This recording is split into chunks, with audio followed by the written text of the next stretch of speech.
नमस्कार। अभी से कुछ देर पहले भारतीय सरकार ने 59 चाइनीज ऐप्स को बैन किया है। सरकार ने किन ऐप्स को बैन करा है वो आप यहाँ पर पॉज करके इजीली पढ़ सकते हो। नंबर 1 पे टिकटॉक है बाय द वे।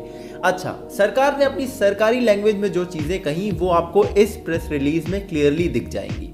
अगर मैं ऊपर से आपको बताऊं तो सरकार ये कहती है कि हमारे देश की सॉवरेनिटी को और टोटली इंडिया की जो पब्लिक है उसकी प्राइवेसी को बड़ा खतरा था इन ऐप से, और इसलिए हमारी कंट्री की साइबर सिक्योरिटी डिपार्टमेंट ने कहा कि भाई इन ऐप्स को बैन कर देना चाहिए। अब आपको लग रहा होगा कि ये ऐप अचानक से बैन हुए, तो ऐसा नहीं है। इन ऐप्स ने बहुत लंबे समय से प्राइवेसी इश्यूज को दिखाया है, चाहे वो शेयर इट हो, चाहे वो यूसी ब्राउजर हो या फिर शाओमी के ऐप्स हो। और ये ऐप्स इंडिया में इतने ज़्यादा मात्रा में फैल चुके हैं कि टिकटॉक की यूज़र बेस तो मिलियन में जाती है, and that is monthly active user base. And इसीलिए ये ऐप्स हमारी कंट्री के लिए खतरा हो सकते हैं। और ये खतरा इसलिए और ज़्यादा हो सकते हैं क्योंकि चाइना में अगर आप देखो from 2015 they are reducing their military size, और वो पता है कहाँ इन्वेस्ट कर रहे हैं? In the cyber security department. And not for the security but for cyber attacks. अगर आप सिर्फ इंडिया में देखो, after Galwan face off, India में चाइना की तरफ से आने वाला जो अटैक है वो पिछले कुछ 5 दिनों में बहुत तेजी से स्पाइक अप हुआ है। और अगर सिर्फ आप जून के महीने की बात करो तो बहुत कई गुना ये अटैक बढ़ा है। एंड इसीलिए इंडियन गवर्नमेंट साइबर सिक्योरिटी को लेकर अभी खासकर चिंता की हालत में है।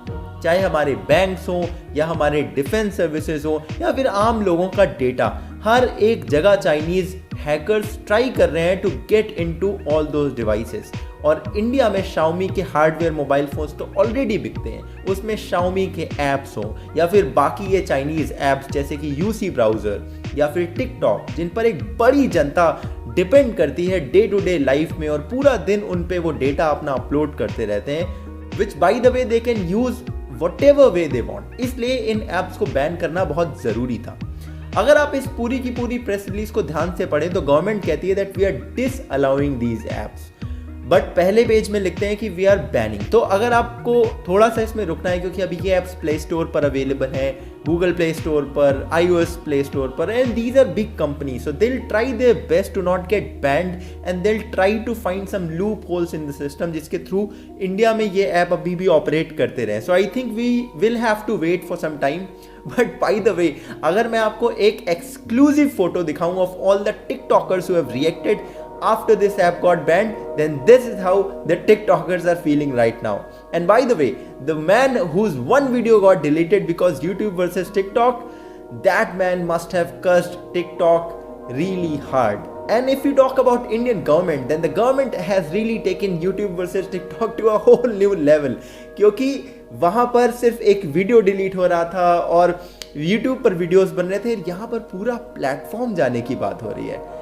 Man, that must be really hard। जाते जाते मैं एक बात कहना चाहूंगा, इंडियन गवर्नमेंट ने टिकटॉक पर अपना अकाउंट बनाया था। बहुत सारे लोगों ने कहा कि भाई इस अकाउंट को हटाओ, इस अकाउंट को हटाओ, और अब सरकार कहती है कि हम पूरा का पूरा ऐप ही हटा देते हैं। अगर आप ध्यान से देखो तो एक पैटर्न दिखता है, from 370 to CAA to triple talaq. जिस मुद्दे पर सरकार को डेयर किया जाता है, चैलेंज किया जाता है, वही काम सरकार कर देती है। चलिए, इस थॉट के साथ आपको छोड़कर जाता हूं। मिलूंगा आपसे अगले किसी और वीडियो में। ये मैंने सोचा एक क्विक वीडियो, एक क्विक अपडेट आपको दे दूं इस पूरी सिचुएशन पर, और इस पर मैं क्या सोचता हूं उसके बारे में। एक डिटेल्ड वीडियो अगर हुआ इन ऐप्स के बारे में कि कितना खतरनाक ऐप थे और एक एक ऐप कितना ज्यादा प्राइवेसी को लेकर हमारे यहाँ खतरा बन चुका था और उसके लिए कितनी खबरें आ चुकी थी, कोशिश करूंगा कि एक कंपाइलेशन बनाऊं। बट उससे पहले I am working on another important video, and that is about police.